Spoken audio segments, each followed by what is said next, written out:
like we're live. Yeah. Hi, Jen. Thank you so much for joining me today. Hi, And Shu. hello. So I know, we're going to talk a lot about your book, about you. But I think if we start I'll let you introduce yourself. If you tell us a little bit about yourself and your family, that would be a good place to start. Okay. Well, I have an amazing husband who's a retired soldier, and we Awesome. have 5 children. Mhm. 5 of them are in or graduated from college, and some of them have husbands and starting their own families. And then we have 2 more at home, a 5-year-old boy and a 7-year-old girl. So Okay. we are completely starting over with the second generation. Yeah, yeah. And yeah, it keeps life interesting. Yeah, I And bet.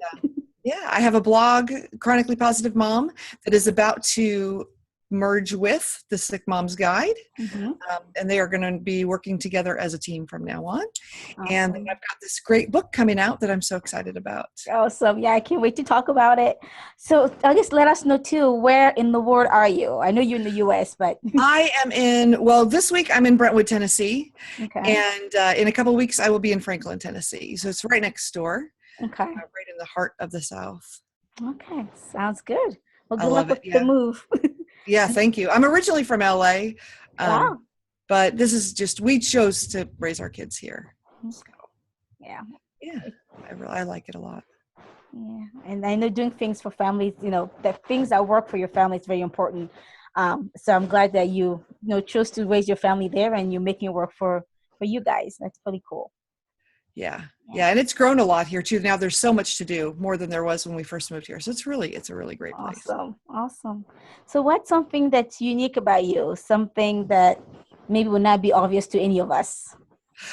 So I have had 6 children. I've given birth to 6 children Mhm. in 4 different decades, and I'm still in my 40s. Wow.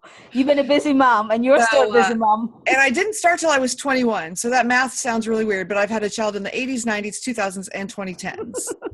So that is something that is relatively unique to me. I'm sure there's Yeah. a few of us out there. Yeah. It's very unique. Well, I got married at And 21, but I had my daughter at 22, but I don't have for, the generational thing like you, but that's pretty cool.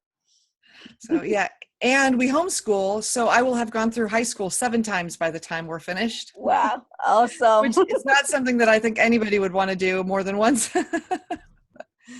Oh, that just to show again what a devoted mother you are, and being there for your family. That's pretty cool. Yeah, we're just now looking into cyber school for my daughter, so I might be buzzing you for some tips on that. There you go. Yeah, it's a whole different world, but we really enjoy it. We really do. Cool. Yeah. Awesome. So you just read a book, and that's why we're here. That's why we're doing this today. So tell us, what's the book about? I know, it's called The Sick Mom's Guide to Having Fun Again. If I can do it, you can do it. So tell us a little bit about the book, and we'll go more into details and shortly. But just the book itself, what is it Okay, so about? the book itself, this is the book. It's what it looks like. If you can see, Cool. there we go, without the light. Yes. Yeah. It is a book for moms either who have chronic health issues, maybe depression, maybe anxiety. And I think really any mom, if maybe they work at home or they stay home and they're just exhausted at the end of the day, and their Mm-hmm. kids come to them and they look at them and they say, "Oh, mommy, will you play with me?" And you think, you know what, I just can't move. I am so tired. I am exhausted. Whatever your situation is, Mm-hmm. there are things in this book that, well, we start with ditching the guilt, getting rid of the guilt for not feeling well, for whatever your issues are that you feel guilty about. Right. That's a thing that I deal with a lot. And so I really wanted to lay out how I deal with getting rid of it when it starts to creep Mm-hmm. up on me. And then in the book, there's 25 things to do with the love of your life. There's 25 things to do with your friends, 25 things to do with me time, all with very low energy. And then 100 things to do with your kids, 50 of Wow. them when you have low energy, and 50 of them when you cannot get off the bed or the couch. So you can still be engaging with your kids and engaging with your family and engaging with your friends, no matter how you feel. Because I want these moms to know your life is not over. Just because you have a diagnosis or a prognosis, that is not the greatest, you can still live. You don't have to just exist anymore. Yes, yes. I love that. And that's so dear to my heart because with what I do, it's we have to realize, I have health issues as well. And, you and I talked about this before. We can all relate those days where my body just cannot do one more thing, But so that's when your book, I can't wait. I can't wait. That's when your book comes in so handy. It gives us all those tips, for moms and even dads. I think all those tips on there, anyone can use them, and Yeah. and not just people with, like you said, not just with, want someone for diagnosis, but even moms who are maybe working 9 to 5 and coming home just physically tired, so that's pretty cool. Oh, Thanks. can't wait. So what led you to write the book? I know your backstory, but not everybody does. So I want, share as much you are comfortable sharing, but I think it's such a powerful story to also show that we can live beyond our diagnosis, beyond our challenges, So, what will you say to the world? Like, what led you to writing this book? Well, so I was relatively, I don't know, I never had a whole lot of energy, but I could do a lot of things. Until about 20 years ago, I could do anything. And I started getting kind of tired then. We're having a thunderstorm. You may hear that in the background because it's Tennessee. And so I started getting tired. There was a time when my son, who's about to turn 19, when he was a baby, when there were times I couldn't even get off the couch and he would be crying and I couldn't move. Then I would get better and then I'd get worse and then I get better. It was kind of like this rolling thing. And I had been better for several years. And then all of a sudden I went out to play softball with my kids one day and it was in the hospital that night for a week. Wow. That was in 2014. And I would spend a week in the hospital. I'd be home for a couple of weeks. I'd spend a week in the hospital, I'd be home for a couple of weeks. That happened 6 times because I was just misdiagnosed and the treatment that they were giving me was making it harder for me to breathe.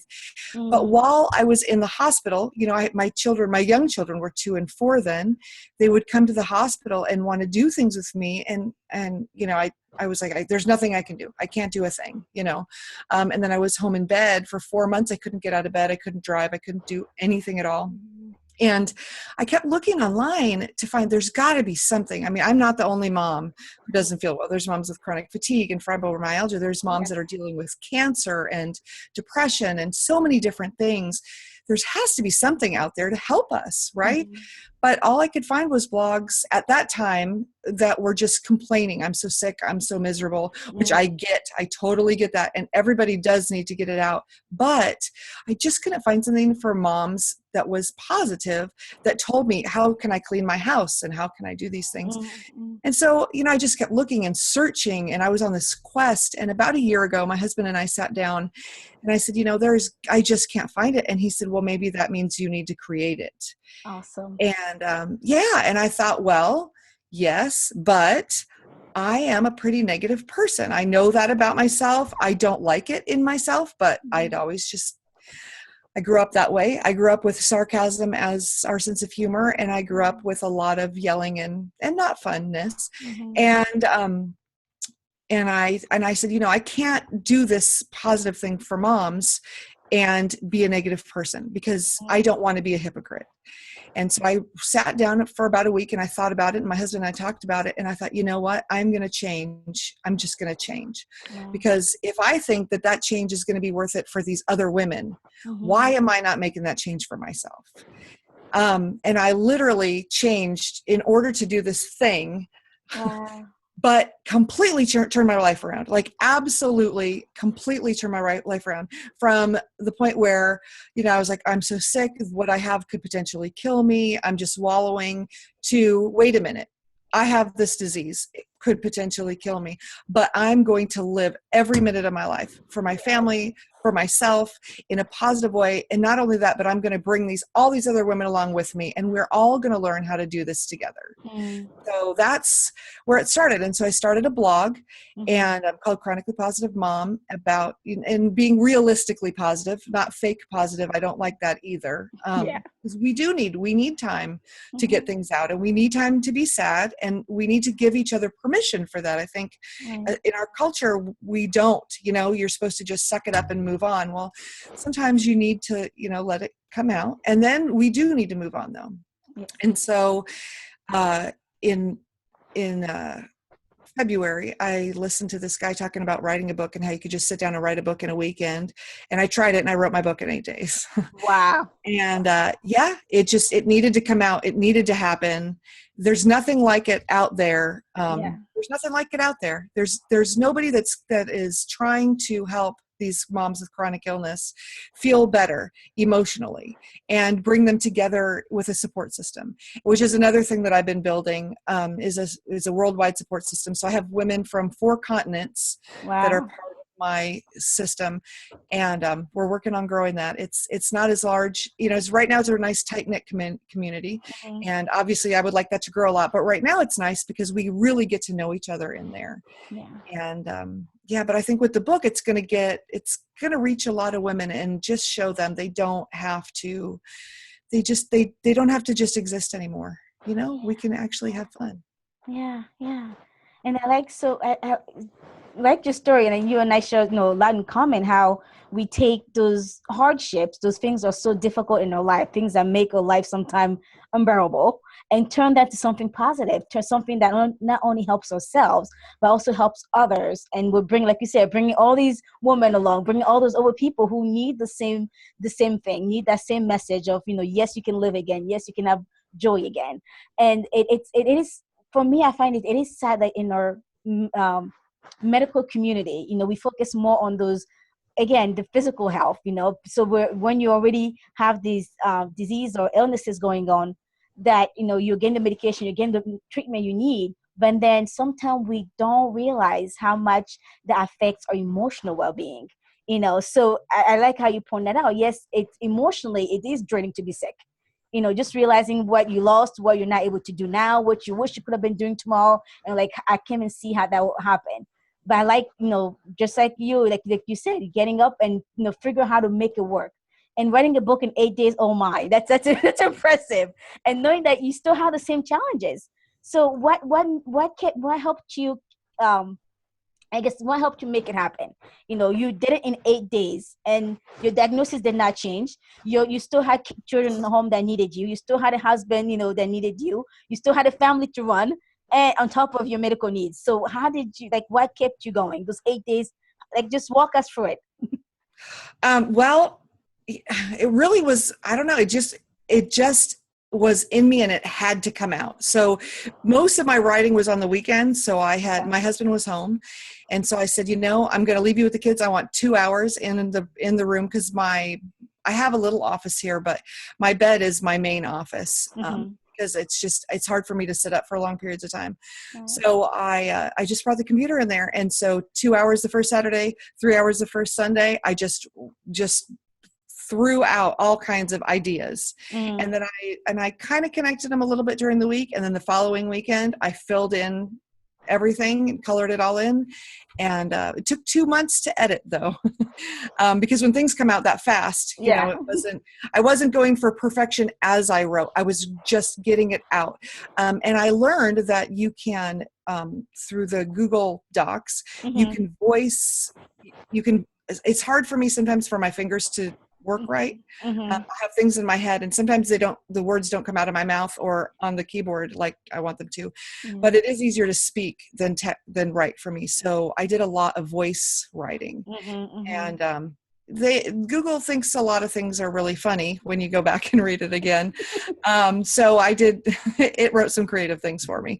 So I did have to spend some time doing that. But that, I think, made it a lot easier, because you can speak a lot of times faster than we can write. Yes. And instead of having to think about the spelling and all that, you're just getting it out as you're thinking of it.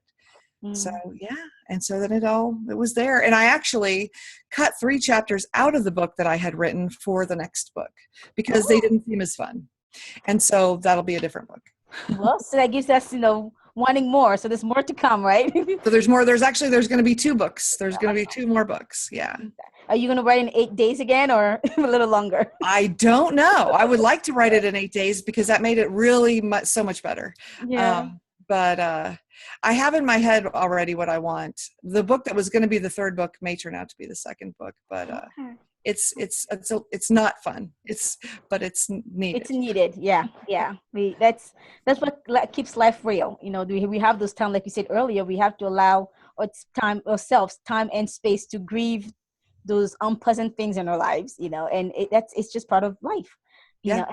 Yeah, and I like what you did bring up something that I do a lot, and I wanted to connect with that about using Google Voice. So that's again one accommodation you did for yourself. You had to adapt in order to meet a goal that you have. Often when all of us, we have those physical or emotional challenges.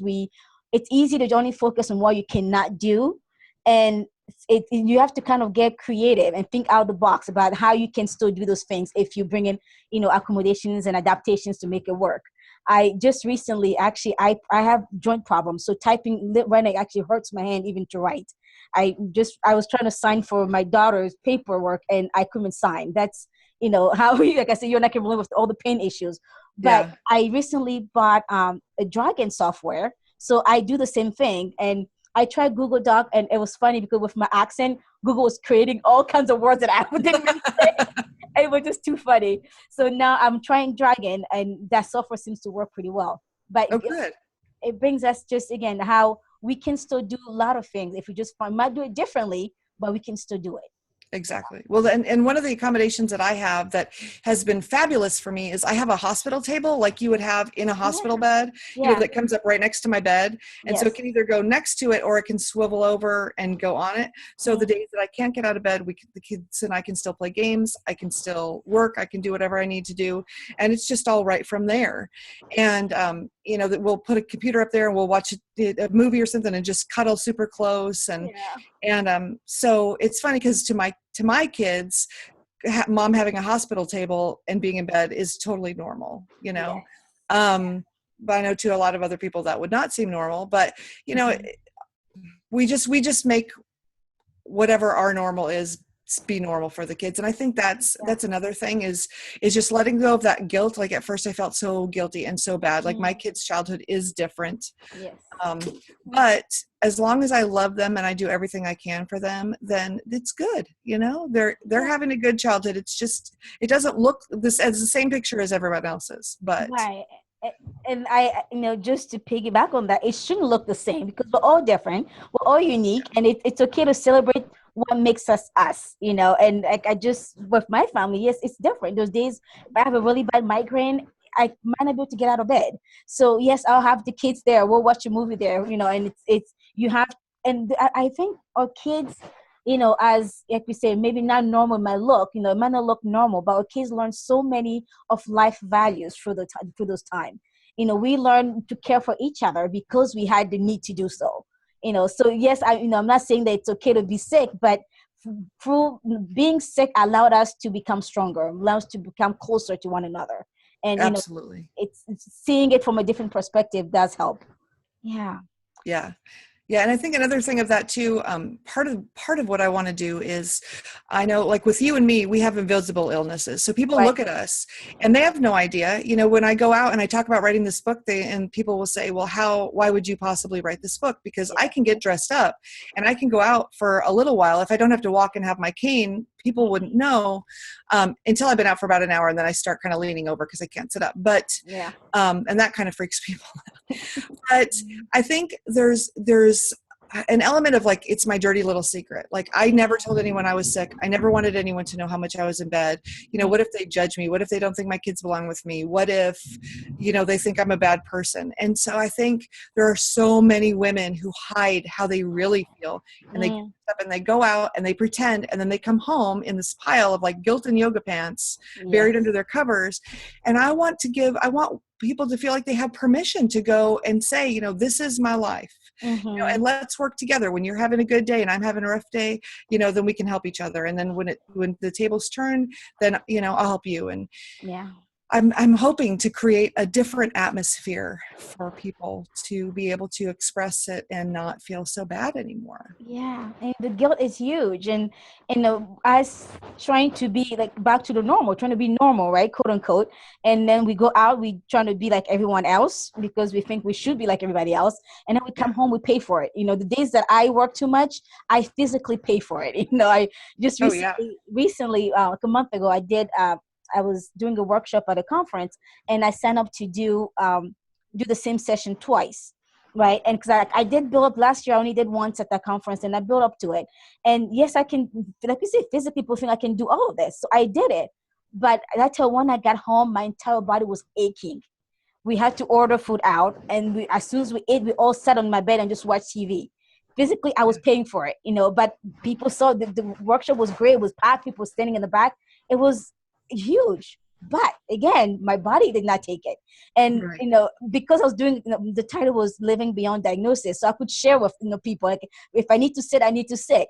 I can walk, but I have limitations. It's not always visible. And Right. when it's not visible, I think because we all try to fit in, and, stigma makes a big problem. Honestly, that's, I'm so against it, like, a lot of us, but because we have this thought or feeling or that we should be like everybody else, then when, the more we can appear like everyone else, we think the better we are. But honestly, it's not always the healthiest thing for ourselves. Yeah. It's okay to be vulnerable. It's okay to open up and let people know who you are and what help you need. It's okay to accept the help. You and I, we know this. We cannot do what we do if we didn't have the support that we have. If it's Absolutely. paid support or unpaid support, we need a community around us to do this, to Yeah. keep living and enjoying life to the fullest. We cannot do it alone. So And paid that's, support gets really expensive. yeah, So yeah, we I need. hear you. I hear you. So what are some things, I know we touched on this a little bit, but as you think about your own journey and the women that are in your online community, for 4 different continents, so we all have different backgrounds, different cultural backgrounds. But what do you think are some of the huge barriers or huge challenges, I'll say, that get in the way of people living life, to the fullest, or enjoying life again, having fun again? I think a lot of times, I know with me, when we found out we thought we knew what was happening with my body, which we just found out is what's happening with my body. Right. But you get a diagnosis, and it instills this fear, I think. Mm. This fear of, what's going to happen to my kids, what's going to happen to me, what if I get to the point where I can't do things, and all the what ifs, they kind of build up in your head and they fill your head. And Mm. if you aren't sharing it with people, if you don't have a community to talk to, or you don't have friends who understand, because I know that's how I was for a long time. So it all festered in my head, and I just lived in this fear and guilt and what Mm. if with everything. And so it didn't even occur to me what I could do to have fun. It was just like, what can I do to get through the day? Yeah. That's how I was living. Just how can I Survival. keep food on the table, keep my house decent, get my kids educated, Mm-hmm. and get the sleep I need. And that was my whole mindset for like 3 years. I just couldn't even, or 2 years, I guess, just couldn't get past that. It didn't even occur to me to have fun. I talk in the book about just little things like eating. When I go to the store, I'll pick up a little something special for everyone in my family, but I never wanted to spend the money to pick up a little treat for myself. And then I would hate going to the store Mm. because I knew, it was just, I don't like cooking either, but it was just like Okay. drudgery. But now when I go, I'll always pick up with just a little treat for myself. It makes my whole trip better. And I can't go very often. I only go once every couple of months because I can't physically make it through the store. Mm-hmm. But when I do, I make it fun for me now too. And just the little things like that, and giving myself permission to have fun. I Mm-hmm. think with the guilt of I can't do everything everybody else can do, my kids aren't getting everything everyone else can do. So I know with me, I put myself on the back burner. And I know there's some other cultures too where women are expected to do so much, and Mm-hmm. the man works, and then he comes home and he does his thing. But in Mm-hmm. those cultures, things are changing where the woman also works, but she still is supposed to come home and do everything at home. Well, if Right. she's sick, it's not acceptable for her to be sick and not do things. Mm. Um, and so I think, she's got so much guilt and so much pressure. The thought of having any fun, I mean, it just doesn't occur to her at this time. Right. Which is why I just want to get the word out that you can do this, Mm-hmm. and maybe we can work on getting rid of some of the stigma and say, if everyone was just open and honest and realized, I mean, there are millions of women in the United States alone. I'm working on getting actual statistics, but it's Mm-hmm. really, really hard. But if you just add up the amount of people with chronic illness in the United States, and that many of the women are mothers. There are Yes. many millions of them. Um, and, and I think it's how it is across all cultures, is just, it's that it's what's in our own head for the most part. Yes. Yeah. Um, and then there are some people around us, especially with a visible illness, who might not believe that we're really sick. They might not believe we're in pain. They might believe that we have more energy than we really do. So they might tell our children that we're not really sick. Um, I know for some people that's an issue. And so, Yeah. that makes it hard too. And you have those people on the outside and you think, well, gosh, maybe, is it really all in my head? Should I really have all this energy? And it makes you second guess yourself. Yeah. So there's a lot of things against people with chronic illness. There are. It's a battle. It is. I feel like it's a battle, but I think we can win it.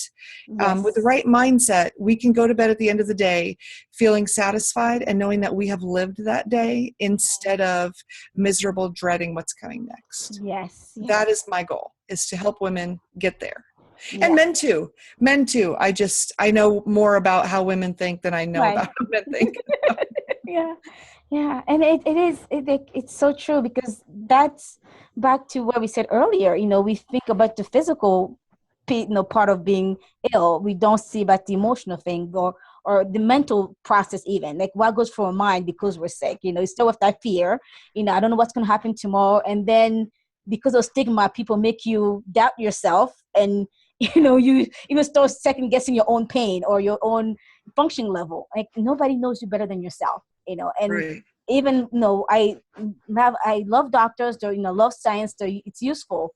But even when you're going to your doctors, or when you're going to some professional that's helping you, remembering that there might be, that person, that professional might be expert in their field, but they're not expert in you.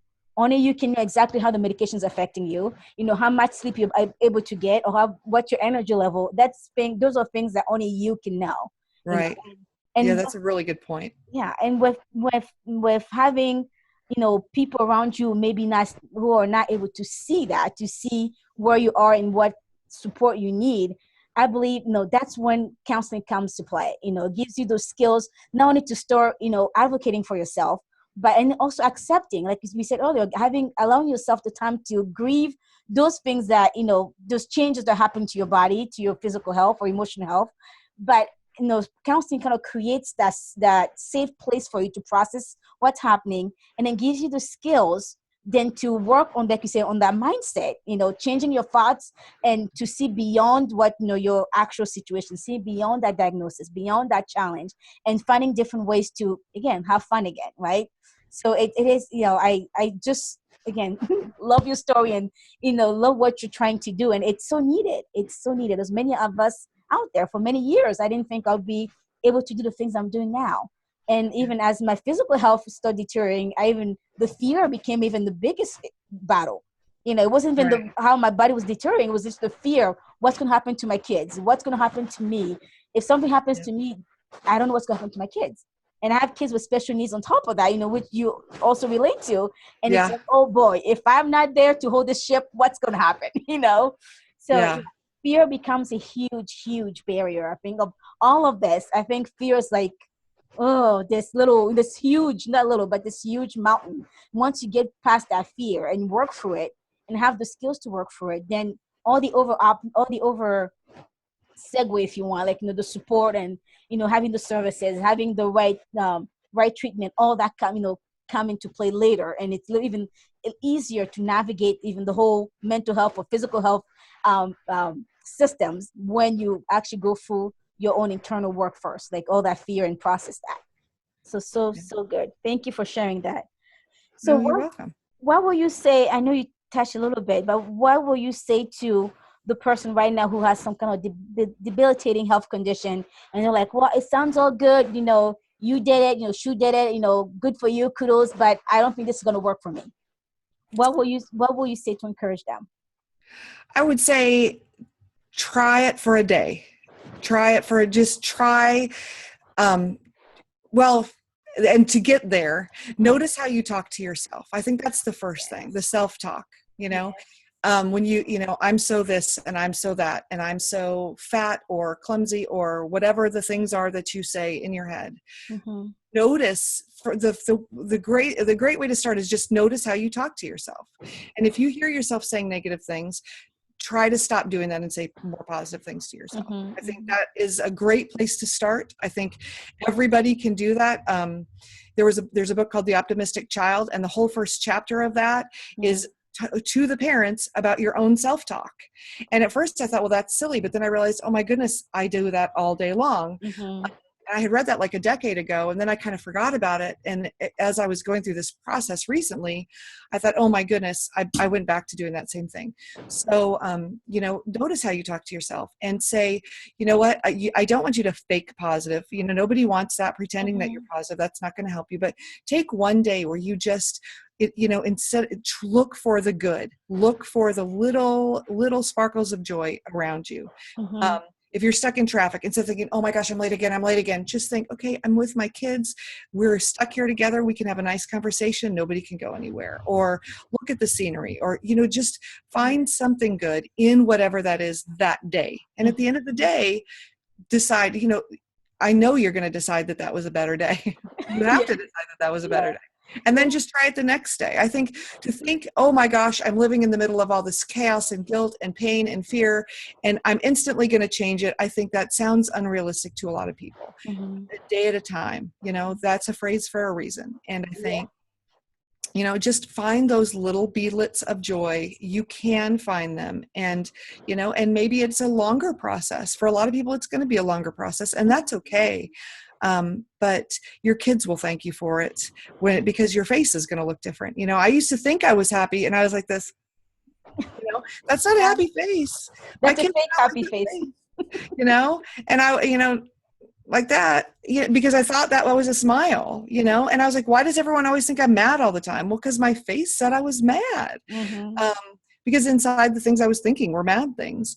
And so when you have a genuine smile and you're smiling at people, and then people smile back at you, then you want to smile more, Right. and your voice sounds different when you smile. I was a telephone operator for a hospital for a little while, and they put mirrors in front of us because if you're smiling, your voice sounds different. Yeah. And and so if you smile and talk to people like that, then they're going to respond different. It's going to make you happier, Mm-hmm. and it's naturally going to snowball. Yeah, starting small. Thank you. Thanks for sharing that. Starting small is very important.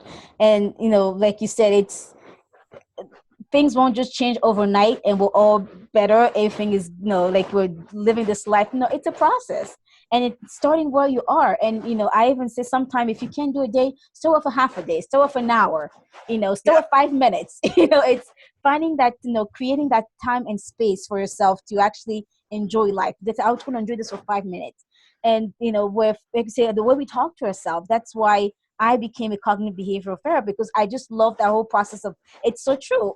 Our thoughts affect our feelings, and our feelings dictate our behaviors.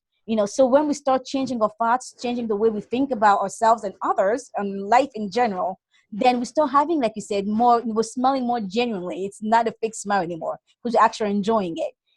And with noticing things around you, there's actually a mindfulness exercise called grounding.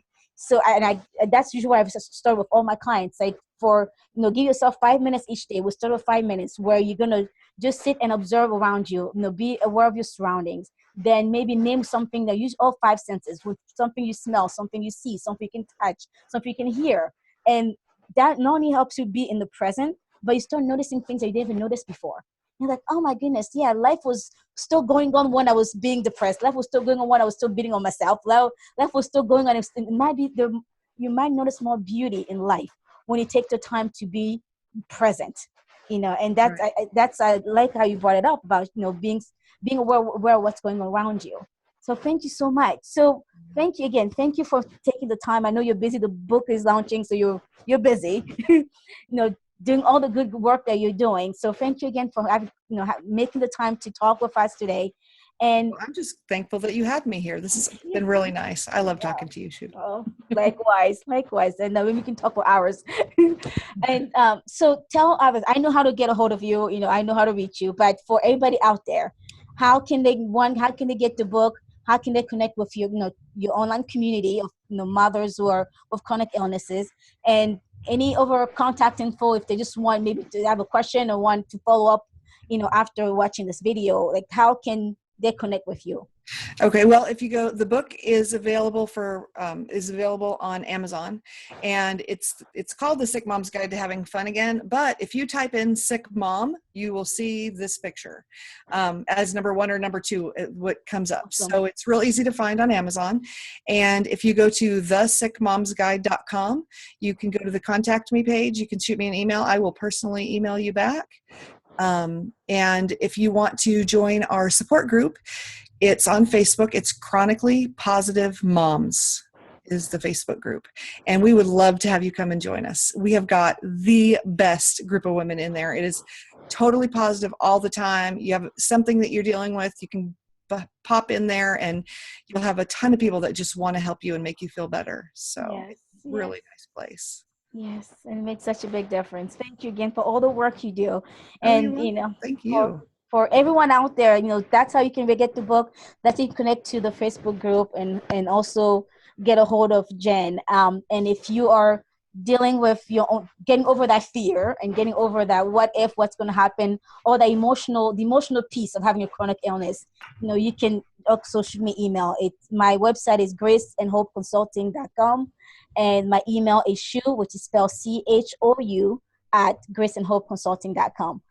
Jen and I are there to support you, and we want to walk with you on this journey. And first getting over the fear, getting over all the emotional turmoil, then finding ways that you can enjoy, like not just survive, but actually live life and enjoy it every minute of it. It is possible regardless of what we're dealing with. It is possible regardless of all her physical and emotional and mental health concerns.